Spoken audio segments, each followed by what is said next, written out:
کچھ دیر کے لیے سوال و جواب کی نشست ہے۔ جس نے جو سوال کرنا ہے کھڑے ہو کر پوچھ لے۔ اس سے پہلے میں آپ کو یہ پرچے کے جوابات دے دوں، بعد کے اندر سوال و جواب کر کے دعا کر لیں گے۔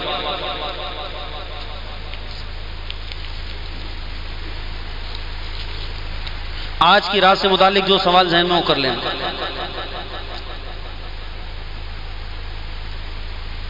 یہ کہنا جائز ہے کہ اللہ نے فلاں ڈاکٹر کے ہاتھ میں شفا رکھی، اللہ پاک نے اس کے ہاتھ میں شفا نہیں رکھی، اللہ نے شفا تو اپنے ہی ہاتھ میں رکھی ہے، اس کے ہاتھ پر ظاہر فرمائی۔ یہ کہہ سکتے ہیں کہ اللہ تعالیٰ نے فلاں ڈاکٹر کے ہاتھ میں شفا کو ظاہر فرمایا، اختیار تو اللہ ہی کا ہے۔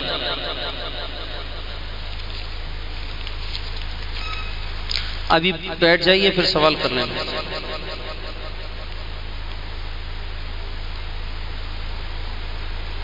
نماز میں اگر سورہ فاتحہ کے بعد سورۃ الاخلاص 3 دفعہ پڑھ لی جائے تو پورے قرآن کا ثواب ملے گا؟ بظاہراً تو ملے گا، لیکن اس طرح ایک سورت کو مکرر پڑھنا بہتر نہیں ہے۔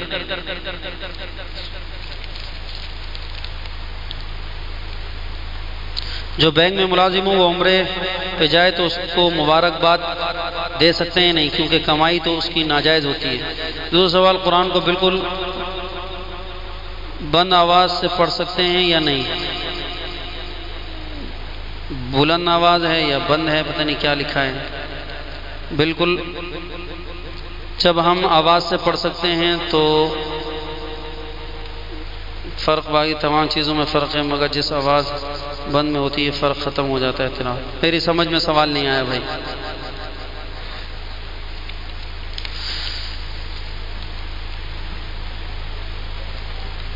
یا شیخ عبد القادر جیلانی شیئا للہ، بالکل ناجائز ہے، بالکل ناجائز ہے۔ یہ عام طور پہ وظیفہ اہل بدعات نے چلایا ہوا، شرک کیا باتیں ہیں ساری۔ ایک ساتھی شادی کا طالب ہے، کہتا ہے خصوصی دعا کر دو آج کی رات کے میری اگلے دن شادی ہو جائے۔ اس رات کوئی خاص عبادت ہے یا عام طریقے سے؟ کوئی خاص عبادت نہیں ہے، عام طریقے سے عبادت کرنی ہے، عام نوافل پڑھ سکتے ہیں۔ قبرستان جانے کی فضیلت بیان کر دی گئی ہے۔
کیا آپ نے کسی نفل عمل کو اجتماعیت کے ساتھ ادا کرنے کو منع کیا ہے؟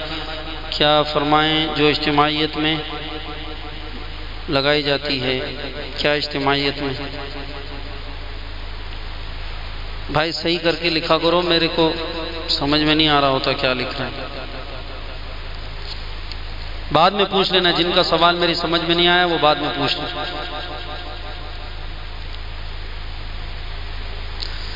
صحت کی درخواست ہے، بیمار محمد اسماعیل زینب اسماعیل، اللہ تعالیٰ صحت کامل عاجل عطا فرمائے، ہر بیماریوں سے آفتوں سے اللہ پاک محفوظ فرمائے مسلمان۔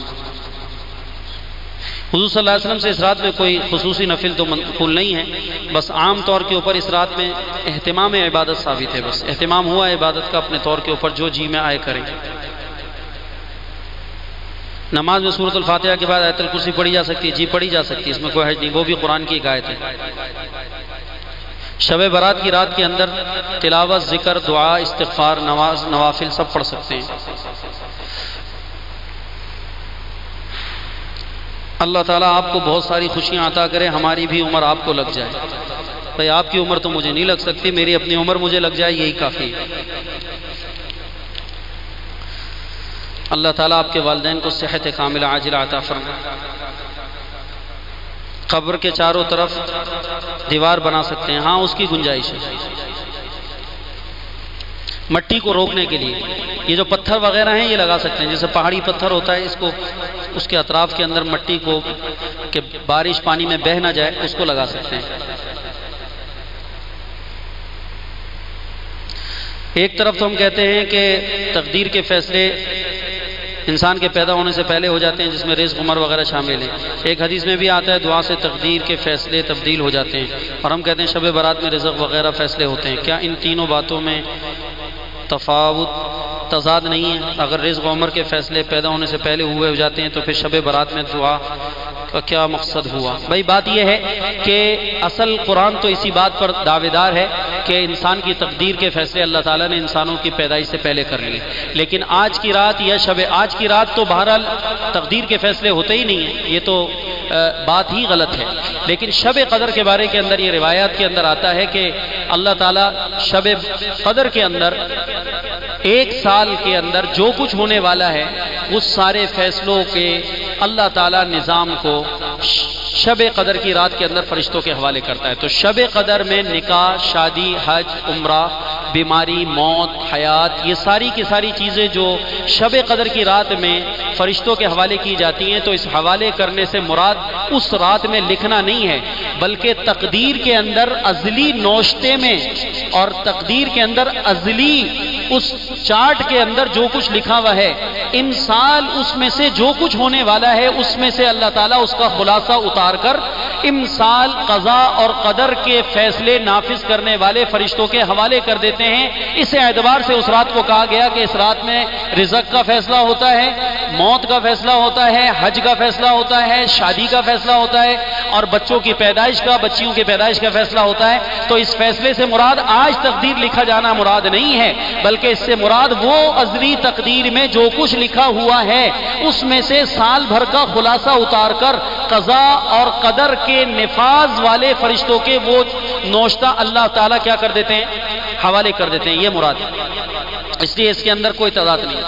اور دعا سے جو تقدیر بدل جاتی ہے، یہ دعا کی اہمیت کو جتلانا مقصود ہے کہ کوئی چیز اگر تقدیر کو بدلنے والی ہوتی تو دعا ہوتی، چونکہ تقدیر کو کوئی چیز بھی نہیں بدل سکتی لہذا دعا بھی نہیں بدل سکتی، لیکن دعا میں اتنی پاور اور طاقت اللہ تعالیٰ نے رکھا ہے کہ اگر کسی کی تقدیر بدلی جا سکتی ہے تو وہ دعا کے ذریعے سے۔ اور بعض علماء نے کہا تقدیر دو ہیں، ایک مبرم ہے، ایک معلق ہے۔ ایک تقدیر وہ ہے جو ازلی لکھی ہوئی جس میں کوئی رد و بدل نہیں، اور ایک معلق ہے کہ اگر اس نے یوں کر لیا تو ہم یوں کر دیں گے، اور اگر یوں کر لیا تو ہم یوں کر دیں گے۔ تو وہ معلق جو ہے وہ اس کے اس عمل سے اور اس کی اس دعا کے ساتھ متعلق ہے، اس میں رد و بدل ہوتا ہے، وہ مراد ہے کہ دعا سے تقدیر بدل جاتی ہے۔ ایک صحابی رسول نے رسول اللہ صلی اللہ علیہ وسلم کا گریبان کھلا ہوا دیکھا تو تمام عمر گریبان میں بٹن نہیں لگائے، تو بیائی نہیں اسی طرح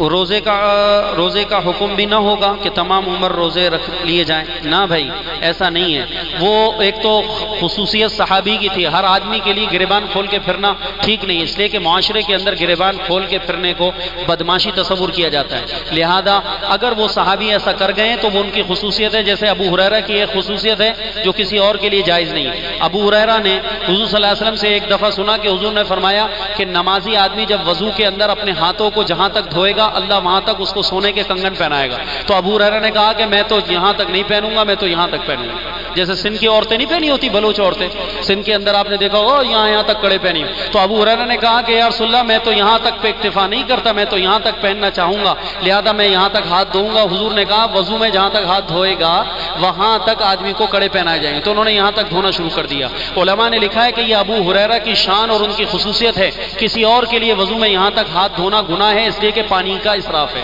پانی کا اسراف ہے۔ تو اس طرح وہ صحابی نے حضور کو آئے مدینہ میں اسلام لینے کے لیے، تو گرمی کا شدید موسم تھا، حضور صلی اللہ علیہ وسلم بٹن کھولے ہوئے بیٹھے ہوئے اور پورا گریبان کھلا ہوا تھا، حضور کے سینے مبارک کے بال نظر آ رہے تھے۔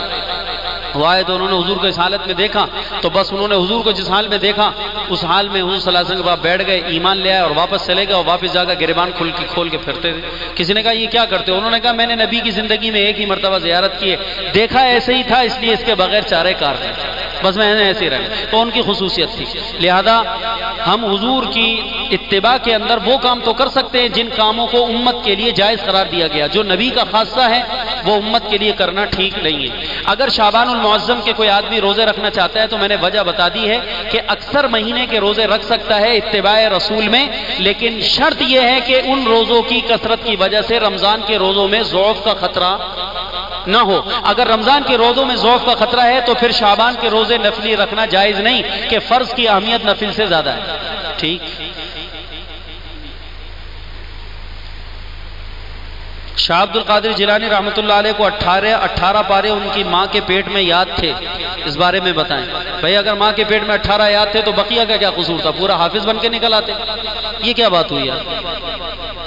زیادہ تو کرامت اس میں ظاہر ہوتی نا کہ پورے پھر 30 سپارے ہو جاتے ہیں، 18 کے بعد باقی بچتا کیا ہے؟ 12 سپارے رہ جاتے ہیں، اور 12 میں بھی پھر آخر کے بہت آسان ہے۔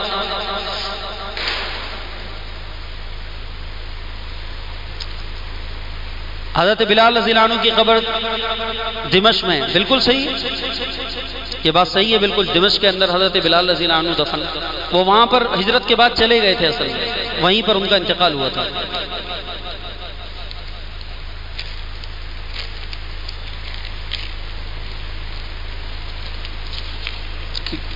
کسی بہن کی طرف سے ہے، اگر چھپکلی پاؤں سے ٹکرا جائے تو کیا غسل کرنا پڑتا ہے یا پھر 3 دفعہ دھو لیں؟ کیا کہتے ہیں آپ حضرات؟ عورتوں کو اگر چھپکلی ٹکرا گئی تو بڑے خطرے کی بات ہے، یہ تو اتنا ڈرتی ہے چھپکلی اور لال بیگ سے، پھر کیسے ٹکرا گئی؟ نہ غسل ہے نہ پاؤں دھونا ہے، نہ غسل ہے، اس لیے کہ چھپکلی نجس نہیں ہے، چھپکلی میں زہر ہے لیکن نجس نہیں ہے، نہ پاؤں دھونے کی ضرورت ہے نہ غسل کرنے کی ضرورت ہے۔ کیا حج میں خواتین کو چہرہ کھلا رکھنا ہوتا ہے؟ میں نے سنا ہے کہ حج میں چہرہ کھلا رکھنا چاہیے۔ حج میں احرام ہے، اور احرام کے اندر عورت کے لیے حکم ہے کہ وہ اپنے چہرے کے اوپر پردہ نہ کرے، لیکن پردہ نہ کرنے کا یہ مطلب نہیں ہے کہ وہ سر عام پھرتی رہے اور بیت اللہ کی اور مدینہ منورہ کی جو ہے بے حرمتی کرتی پھرے۔ پردہ کرنا اپنی جگہ فرض ہے، لیکن حالت احرام کے اندر عورت اس طرح پردہ کرے گی کہ اس کے چہرے پر کپڑا مس بھی نہ ہو اور پردے کا حکم بھی پورا ہو جائے۔ اگر پیشاب کا چھینٹا پڑ جائے تو نیا نہانا ضروری ہے؟ نہیں جی، جہاں پیشاب کے چھینٹے لگے بس اس جگہ کو دھو لیں، وہ کافی۔ کسی خاتون نے مجھ سے پوچھا کہ قرآن میں چہرے کا پردہ نہیں ہے، صرف پردے کا ذکر ہے، چہرے کا پردہ قرآن میں نہیں ہے۔ میں نے بہت کوشش کی کہ سمجھاؤں لیکن نہ سمجھا سکی، آپ دلائل بتا دیں۔ چہرے کا پردہ، یار یہ عجیب بات ہے کہ ہر بات یہ لوگ قرآن مجید سے مانگنے کی کوشش کرتی ہیں۔ پہلے تو میرا آپ سے سوال ہے کہ کیا آپ کو جو دین اللہ تعالیٰ نے عطا کیا ہے وہ پورا دین آپ کا قرآن میں بند ہے یا قرآن کے علاوہ بھی کہیں ہے؟ جی قرآن میں بند ہے یا اس کے علاوہ بھی ہے؟ ہاں، تو اسی جواب کے اندر اس بات کا جواب آ گیا۔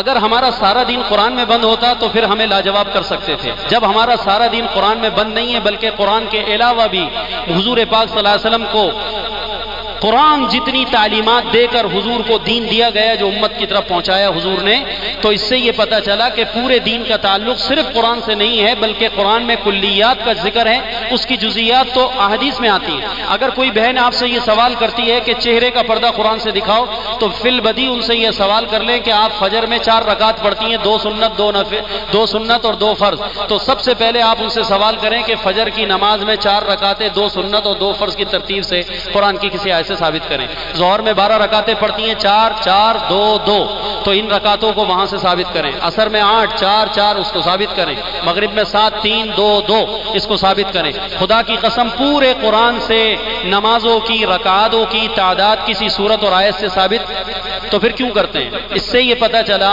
کہ ہماری نماز، ہمارا روزہ، ہمارا حج کے ارکان، حج کے واجبات، فرائض، طواف زیارت، رکن اعظم، حج کا تو ذکر قرآن میں بس مطلقاً ہے، الحج اشہر معلومات واتم الحج والعمرۃ للہ، اللہ کے لیے عمرے اور حج کو تمام کرو، لیکن عرفات کا قیام رکن اعظم ہے حج کے لیے، اس کا ذکر حدیث میں آتا ہے، قرآن میں نہیں۔ ٹھیک ہے، تو نماز، روزہ، حج، زکوٰۃ، اب زکوٰۃ کی پوری تفصیلات قرآن میں کہیں ملتی ہیں؟ قرآن میں زکوٰۃ کی پوری تفصیل ہے، کھیتی والوں پر اتنا، باغ والوں پر اتنا، بکری والوں پر اتنا، گائے والوں میں جب اتنی گائے ہو جائیں تو اتنی دینا، بکریوں میں جب اتنی تعداد ہو جائے تو اتنی بکریاں دینا، بھیڑیں اتنی ہو جائیں تو اتنا دینا، سونا اتنا ہو جائے، چاندی اتنی ہو جائے، کیش اتنا ہو جائے، کپڑے لتے اضافی اتنے ہو جائیں، تو یہ ساری سر تفصیلات قرآن میں نہیں ہیں، یہ سب کہاں ہیں؟ حدیث کے اندر ہے۔ تو حدیث پاک کے اندر اس کا ذکر آتا ہے، عورتوں کے چہرے کا پردہ جو ہے اس کا ذکر حدیثوں میں آتا ہے۔ 1-2 حدیثیں آپ کو سنا دیتا ہوں۔ حضرت عائشہ رضی اللہ عنہ فرماتی ہے کہ ہم حضور کے ساتھ حج کے سفر میں تھے اور حالت احرام میں تھے، تو ہم حضور کے ساتھ ہوتی تھی، اور بھی ازواج مطہرات حضور صلی اللہ علیہ وسلم کے ساتھ سفر میں تھی، حضرت صدیقہ بھی تھی۔ تو حضرت صدیقہ نے فرمایا کہ قالت کان الرکبان یمرون بنا ونحن محرمات مع رسول اللہ صلی اللہ علیہ وسلم، ہم حضور صلی اللہ علیہ وسلم کے ساتھ حج کے سفر میں تھے اور ہمارے پاس سے سوار گزرا کرتے تھے، اور ہم حالت احرام میں ہونے کی وجہ سے چہرہ اپنا کھولے ہوئے تھی۔ فَإِذَا حَاوَضُوا بِنَا سَدَلَتْ إِحْدَانَا جِلْبَابَهَا مِنْ رَأْسِهَا، تو ہم کیا کیا کرتے تھے کہ حضور پاک صلی اللہ علیہ وسلم کے وہاں سے ساتھیوں کے گزر کرنے کے وقت کے اندر ہم یہ کرتے تھے کہ جب حضور کا کوئی ساتھی ہمارے پاس سے گزرتا جس سے بے پردگی کا احتمال ہوتا، تو ہم اپنا بڑی چادر جو اوڑے ہوئے تھے اس کا گھونگھٹ گرا کر ہم اپنے چہرے کا اس آنے والے سے کیا کر لیتے تھے؟ پردہ کر لیا کرتے تھے۔ ابو داؤد شریف کی روایت میں فَإِذَا جَاوَزُونَا کشفناہ، اور جب وہ گزر جاتے تو پھر ہم اپنی چادر کو اوپر کر لیا کرتے تھے اور اپنے چہرے کو کھول لیا کرتے تھے۔ اس سے یہ پتہ چلا کہ چہرے پر پردہ کرنا حضور صلی اللہ علیہ وسلم کے زمانے سے چلا آ رہا ہے۔ حج کے اندر چہرے پر پردہ نہ کرنے کی بہت ساری وجوہات ہیں، لیکن چہرے پر پردہ نہ کرنے کا مطلب بے پردہ پھرنا نہیں ہے۔ چہرے پر کپڑا نہ لگنا، اس کی تدبیر علماء نے بتائی ہوئی ہے، حج کی کتابوں میں وضاحت کے ساتھ لکھی ہوئی ہے، اس کو مطالعہ کر لیا کریں۔ کوئی سوال کسی بھائی کا ہو تو کھڑے ہو کے کر لیں۔ جی جی جی اس رات کے اندر جو فیصلے ہوتے ہیں اس کے بارے میں نے ابھی سوال کے اندر مختصر سے بتا دیا ہے کہ بعض لوگوں کا یہ کہنا ہے کہ آج کی رات میں قدر و قضا کے فیصلے ہوتے ہیں، موت، رزق، حیات، شادی، نکاح، بچہ بچی، یہ ساری چیزیں اس رات کے اندر طے ہوتی ہیں، لہذا یہ رات اس اعتبار سے اہمیت والی ہے۔ ہم نے یہ کہا کہ یہ ساری کی ساری چیزیں آج کی رات سے متعلق نہیں ہیں، بلکہ ان تمام کی تمام چیزوں کا تعلق لیلۃ القدر کے ساتھ ہے۔ آج کی رات کی یہ خصوصیت، یہ وجہ خصوصیت کی نہیں ہے، بلکہ خصوصیت کی وجہ اور ہیں جو حدیثوں کی شکل میں آپ کو سنا دی گئی۔ کیا کوئی نفل نماز جماعت سے پڑھی جا سکتی ہے؟ کیونکہ یہ سننے میں آیا کہ حضور پاک صلی اللہ علیہ وسلم ایک دفعہ نفل نماز غالباً سورج گرہن پر جماعت سے پڑھی تھی۔ اگر سورج گرہن پر جائز ہے تو اس کے علاوہ اور کوئی نفل جائز ہے جماعت سے پڑھنا؟ سورج گرہن کے اوپر تو حضور سے ثابت ہے، اور ہم نے بھی الحمدللہ مثال ادا کی ہے، اللہ تعالیٰ کا فضل و احسان ہے، اللہ نے زندگی میں ہمیں اس دفعہ موقع عطا فرمایا۔ تو نفل نماز جو حضور سے جماعت کے ساتھ ثابت ہیں وہ نمازیں یہ ہیں: عید الفطر، عید الاضحیٰ، صلاۃ الاستسقاء اور سورج گرہن اور چاند گرہن نہیں، چاند گرہن کی تو انفرادی ہے، سورج گرہن بس۔ یہ 5 نمازیں حضور صلی اللہ علیہ وسلم سے نفل ہونے کے باوجود جماعت سے پڑھنا ثابت ہے۔ اور چھٹی نماز صلاۃ التراویح، صلاۃ التراویح، یہ 6 نمازیں حضور صلی اللہ علیہ وسلم سے نفل ہونے کے باوجود جماعت سے پڑھنا ثابت ہیں۔ عید الفطر کی 2 رکعت بھی نفل ہے، اور عید الاضحیٰ کی بھی 2 رکعت نماز نفل شکرانے کی، بطور شکرانہ کے واجب ہے، ویسے ہے نفل نماز، بطور شکرانہ کے واجب ہے، اس سے اور کوئی نماز نہیں پڑھی جا سکتی، نفل نماز بھائی اتنی حضور سے ثابت ہے۔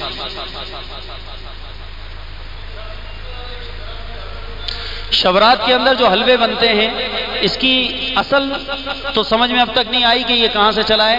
البتہ اہل بدعات کی عورتوں سے اور ان کے کمزور لوگوں سے یہ سنا ہے کہ حضور صلی اللہ علیہ وسلم کے غزوہ احد کے موقع پر دندان مبارک شہید ہو گئے تھے، تو آپ صلی اللہ علیہ وسلم کوئی ثقیل غذا کھانے کی پوزیشن میں نہیں تھے، تو اس وقت حضور کے لیے نرم غذا کا انتظام کیا گیا اور حریرہ تیار کیا گیا تھا، جس کو حلوہ کہتے ہیں، تو اس لیے حضور صلی اللہ علیہ وسلم کو حلوہ کھلایا گیا، لہذا ہم بھی کیا کھاتے ہیں بنا کے؟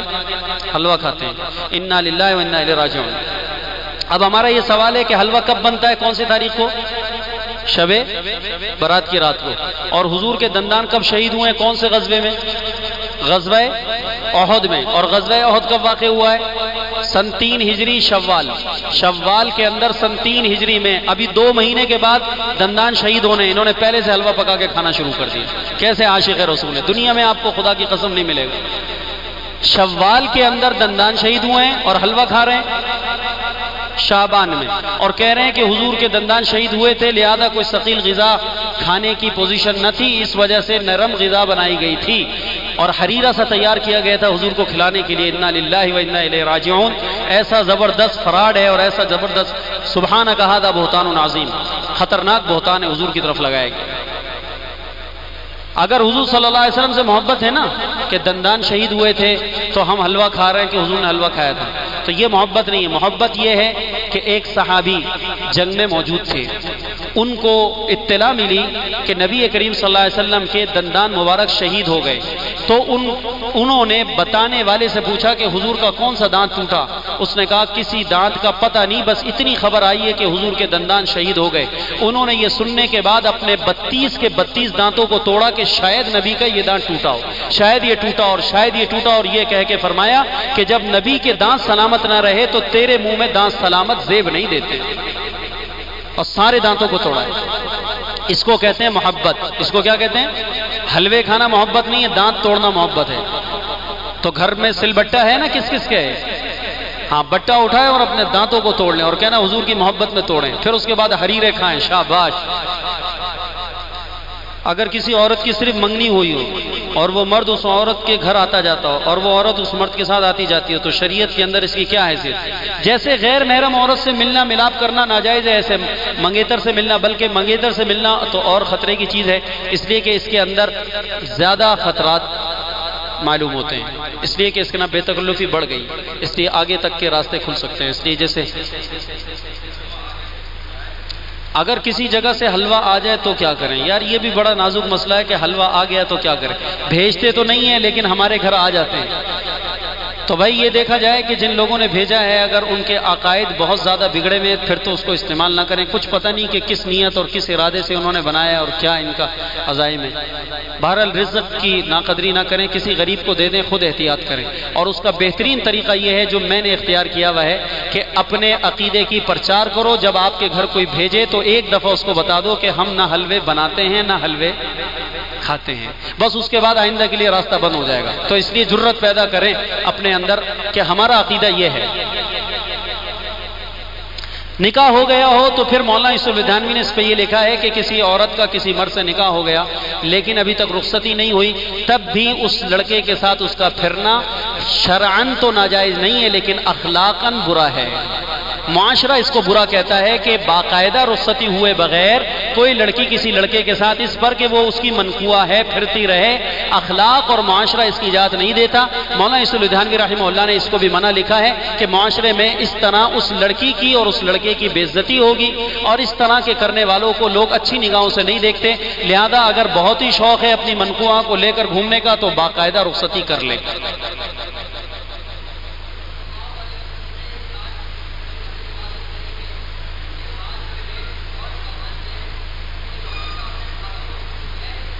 آپ صلی اللہ علیہ وسلم نے اس رات جو عبادت کی ہے تو آپ صلی اللہ علیہ وسلم نے اس رات عبادت کرنے کے بعد ہر سال اس طرح صحابہ کو اس بات کی تاکید نہیں فرمائی.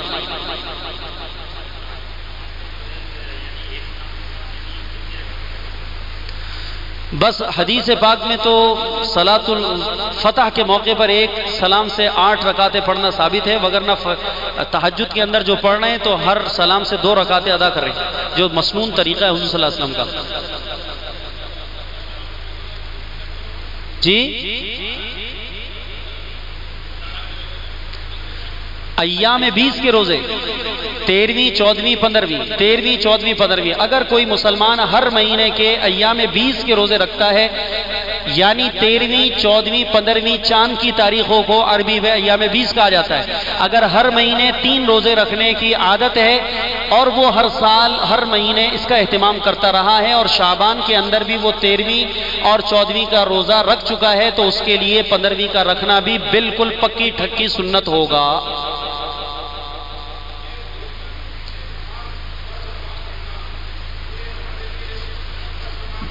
دیکھیے عقیدے کا جہاں تک تعلق ہے، امام کس نوعیت کا ہے اس کی خبر نہیں. بہت ساری بریلویوں کی مسجد میں دیوبندی چھپ کر امام بنے ہوئے ہیں. میں بہت سو کو جانتا ہوں لیکن کسی کو بتاتا نہیں. میں کہتا ہوں چلو شکر ہے خدا کا کہ لوگوں کی نماز تو درست ہو رہی ہے، اس لیے نہیں پتا کہ جس کے پیچھے آپ نماز پڑھنا چاہ رہے ہیں وہ ویسے چھپا ہوا دیوبندی ہو لیکن ظاہر میں بریلوی بنا ہوا. لہذا نماز کے بارے کے اندر مفتیان سے اس کے بارے میں مصدقہ طور کے اوپر تحقیق کر لے کہ وہ حضرات اس بارے میں کیا رائے دیتے ہیں اور ان کی رائے کے اوپر عمل کریں. بہتر یہی ہے کہ آدمی اختلافی جگہ پر نہ جائے تاکہ کوئی فتنہ اور اندیشے کی شکل نہ ہو. اس لیے کہ جب آپ جا کر وہاں نماز ادا کرنا چاہیں گے تو یقینی بات ہے کہ آپ اقامت کے اوپر فوراً کھڑے ہو جائیں گے، وہ حضرات منع کریں گے، تعرض ہوگا، فتنہ ہوگا. اور مسلمانوں کے اندر لڑائی جھگڑے کرنا فروعی چیزوں پر یہ بہتر نہیں ہے، مناسب نہیں ہے. چھوٹی چھوٹی چیزوں پر امت لڑ پڑے، آپس میں ٹکراؤ ہو، اس سے بہتر ہے کہ جو آپ کے اپنے مسلک کی مسجد ہیں آپ اپنے مسلک کے اندر آزاد ہیں، اپنے مسلک کے مطابق جو مسجدیں ان میں نمازیں ادا کریں، نہ کسی کو چھیڑیں اور نہ خود اپنے آپ کو پریشان کریں.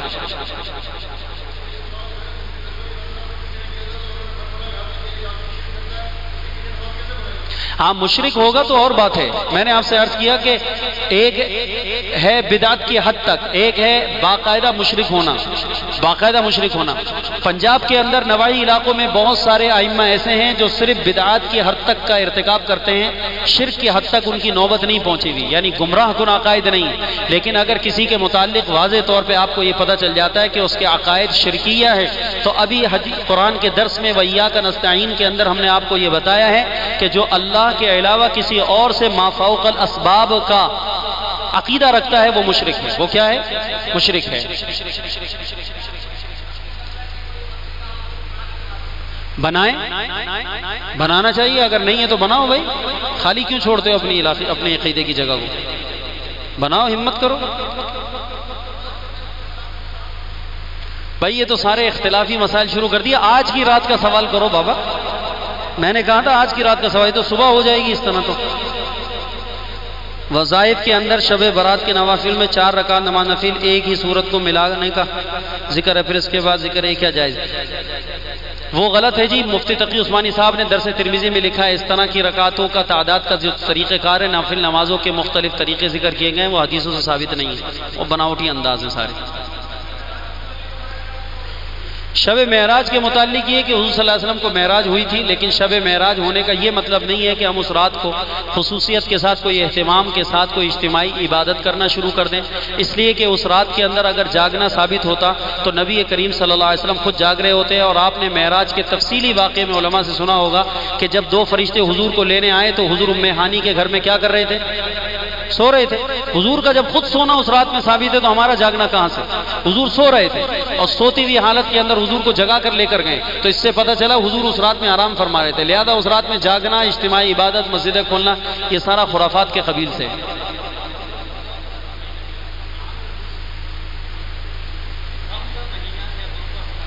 میرے علم میں کیا کہہ رہے ہیں؟